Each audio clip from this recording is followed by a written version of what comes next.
जय महाराष्ट्र. नमस्कार. मी पत्रकार सचिन सुभाष जुचंद्र. माझी प्रशासनाला विनंती आहे की नायगाव पूर्व विभागामध्ये आपत्कालीन होडीची व्यवस्था करण्यात यावी. कारण आता एवढ्या प्रमाणात भरण्यात आले आहेत.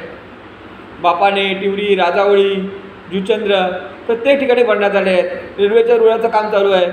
प्रत्येक ठिकाणी रस्त्याचं ब्रिजचं काम चालू आहे. हे आता जे पावसाचं पाणी येईल किंवा हे जे खाडीचं पाणी येईल, उधाण येईल, म्हणजे समजू शकतो मी, उधाण येईल, त्या टायमाला पाणी जाणार पुढे आणि नागरिकांना असंच मरू द्यायचं. तर त्यासाठी एक आपत्कालीन होडीची व्यवस्था झाली पाहिजे असं माझं एक म्हणणं आहे. आणि नागरिकांना कुठेतरी चांगल्या ठिकाणी सुविधा करण्यासाठी व्यवस्था झाली पाहिजे. एक तर हसोबानगर, सोमेश्वरनगर, काजू प्लॉट, म्हात्रेवाडी, परेरानगर, जुचंद्र, बापाने या ठिकाणी तर जरूरच आहे. चंद्रपाडा भागामध्ये सुद्धा. तर प्रशासनाला विनंती आहे की आपत्कालीन होडीची व्यवस्था करण्यात यावी आणि एखादं असं निवाऱ्याचं स्थान निर्माण करण्यात यावं. जय महाराष्ट्र. पत्रकार सचिन सुभाष जुचंद्र. जय महाराष्ट्र.